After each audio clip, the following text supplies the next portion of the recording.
Hi, all CDCS aspirants as well as trade finance professionals, all of you. This problem generally arises in our banking, at least in trade finance. We hear this word protest bill. This is generally in collections. In LCs it hardly happens. So today we'll be discussing the same. So before going ahead, everyone kindly like the video, subscribe to the channel, click on the bell icon, okay? Share it with your friends. So let's start the topic immediately, okay?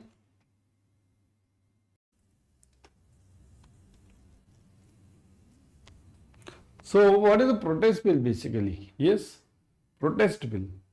See, protest means what? Firstly, what is protest? Forget all these things. What is protest? Protest means I am protesting against something. I don't like this. That's why I am protesting. Same thing is over here. In protest bill, what will happen? Say this. Refers to the formal representation of the dishonored bill of exchange. The bill of exchange has been dishonored. Who will dishonor it? The buyer will dishonor it. So the buyer will dishonor the bill of exchange. Okay, and then the buyer has dishonored it, and then what happens? The exporter or the seller will make a presentation of the same. This is called as protest. By protesting, the bank retains the recourse to the exporter. See, recourse to the exporter means your exporter is saying, see, ultimately this will happen when, this will generally happen in collections bill. Okay? Because in LCs, there is no question of dishonor. Either it is compliant or non-compliant. Okay? If it's compliant, you will get paid. If it's not compliant, you will not get paid. In collections, these things happen. So in this case, what happens? If the buyer doesn't pay, then the bank, which is known as the remitting bank and the collecting bank. See, there are two banks in collections. One is the remitting bank, second is the collecting bank. Okay? So in this case, by protesting, the bank retains the recourse of the exporter. So which bank will retain? It is after all the collecting bank. Collecting bank will say that, see, if you are not giving the payment, these documents are with me. I won't hand it over to you. So the documents will not be handed over by the bank, collecting bank, to the buyer if the buyer is not paying that bill of exchange. Okay?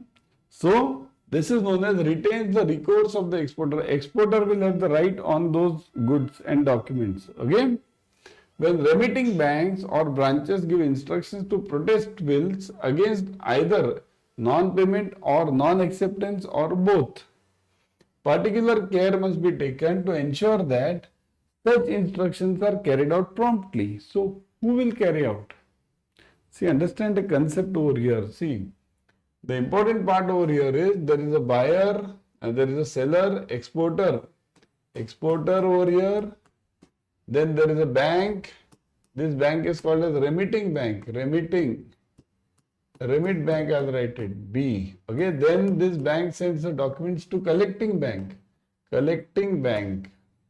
then this bank will give the documents to the buyer, or you can say importer. Okay. So if this importer doesn't pay, then what happens? This collecting bank will immediately inform the remitting bank that, see, the importer is not paying. So remitting bank will give the instruction that, see, if the importer is not paying, do not hand over the documents. Protest bill against either non-payment or non-acceptance or both. Non-payment is in the side bills, non-acceptance is in the D8, delivery documents against acceptance. Okay? Particular care must be taken to ensure that such instructions are carried out promptly. In effecting protest instructions, the bill should preferably be noted on the day of its dishonor, but in any event must be noted within the local legal time frame requirements. Okay? So immediately, if the buyer is not paying, immediately it must be noted on it. Let's see, the buyer has refused to pay. This is called as noting. And this noting should be informed to the remitting bank immediately. Immediately, right now only. But if you delay it, even if you delay it, it should not be beyond your legal time frame of your local country. whichever country you are.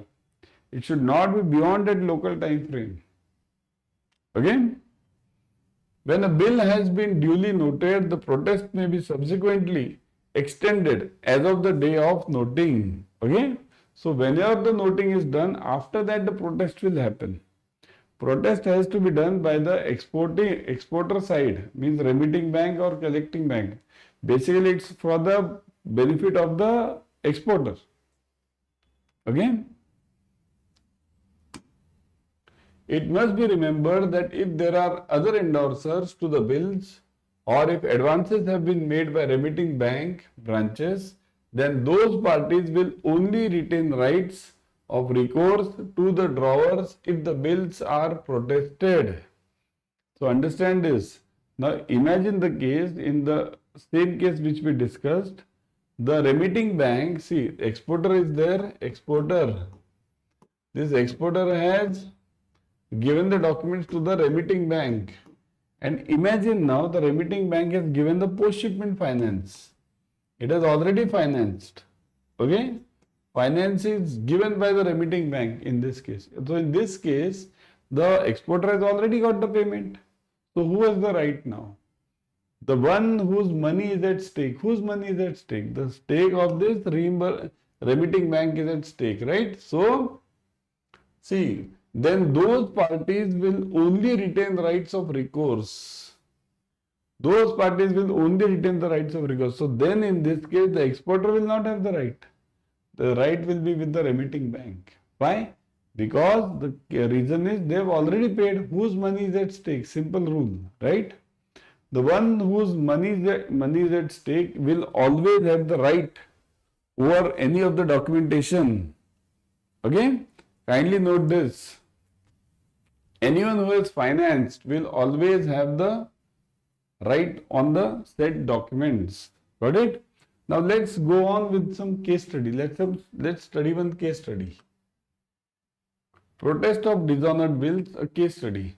Apex Exporters India shipped goods to the buyer in London and drew a 90-day side bill of exchange for which was accepted. So this 90 days bill of exchange was accepted. Okay. Now 90 days side bill of exchange. 90 days side means it's known as usance side. Usance. 90 days. Okay. Usance and then side. Okay. Which was accepted. So it was accepted by the buyer. So the documents were sent to the buyer. Buyer has accepted the bill of exchange and taken the documents. Now the duty of the buyer is to pay on the 90th day, whatever is the due date. Now, however, upon maturity, the London buyer failed to make the payment. He did not pay on the maturity date. The presenting bank notified Apex Exporters. So this Apex Exporters, presenting bank notified this. Again, that the bill was dishonored due to non-payment. Because Apex Exporter had already obtained a pre-shipment advance from their banks against this bill, it was crucial for the bank to take legal action to preserve the right of recourse against the drawer. So see this, Apex Exporters had already got the payment, post-shipment finance from his bank. So if it has already got the post-shipment finance, so the right remains with whom now? With the bank now, because exporter has already got the payment, right? So it was crucial for the bank to take legal action, right? For as a right of recourse against the drawer.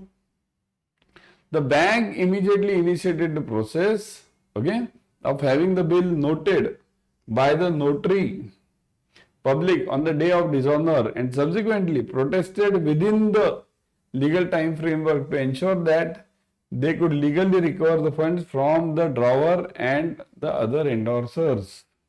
So this is the overall case, that they could recover the funds from the drawer over here. Okay. So now let's look at it. What is the primary purpose of protesting the bill of exchange? What is the primary purpose? Yes. Primary purpose of protesting a bill of exchange, to renew the bill another 90 days. To formally represent the dishonored bill to retain recourse to the exporter to change the currency of the bill, to inform the buyer of the goods. What do you think is the primary reason for protesting? Correct, it is B.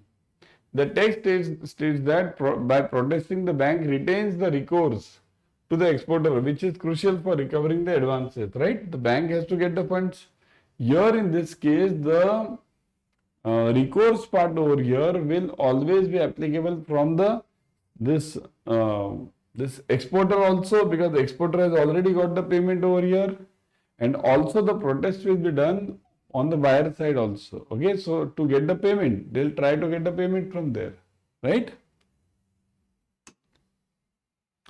When must a bill be noted after it is dishonored? Within 1 week, before the date of maturity, preferably on the day of dishonor, or within the local legal time framework. Just now we saw this, right? So it should be within the local time framework, day of dishonor, or within the local time framework. Say this. The bill should preferably be noted on the day of dishonor, but must be noted within the local legal time framework requirements. What can be done if the bill is not immediately protested but has been duly noted? Not protested but duly noted. Noted means noting is done, that payment is not being done. The bill is considered void. The note must be redone. The protest must be subsequently extended as of the date of the noting, and the bank loses all the rights. Kindly note, these are very important topics in trade finance. Okay, these are not directly related to CDCS, means they can be related, because in CDCS nowadays they ask the questions on protest also. Okay, so the protest must be subsequently extended as of the date of noting. Okay, so duly noted, the protest can be extended later based on the date of noting. Why protest is necessary if remitting bank has made advances? Why is protest necessary? Remitting bank has made the advances. To increase the interest rate to ensure the goods are returned, to retain the rights of recourse to the drawer, and to change the buyer. So answer is obvious, isn't it? To the drawer, right? So to the drawer, advances must be made. The bill must be protested. Protest is a formal representation of what type of bill? Paid bill, discounted bill, accepted bill, dishonored bill. Obviously, dishonored, isn't it? Dishonored bill. Okay. So this was it about the protest case study. Those who are planning to give the CDCS, everyone kindly join the CDCS batches immediately on Adda247. Okay. The CDCS batch will cover all the UCP, ISP, ISBP, URR, EUCP, all the 5 plus AML, anti-money laundering, plus Incoterms. Okay, all the elements are covered. Right now, if you see, click on this, see this mock test, online live classes. Mock tests are 5 mock tests per paper means. Okay, FODC, MGDC, 5. Per subject also you get separate mock test. Classes are there. Classes means we take Sunday classes also, means the doubt sessions. Recorded videos are available. Every doubt is cleared in this. We have formal groups in which you can post the doubts anytime in 24 hours.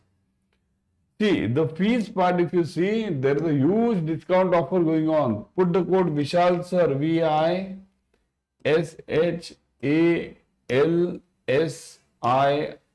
Vishal Sir, 50. Say this. The discount offer is huge. It gets reduced by 50% directly.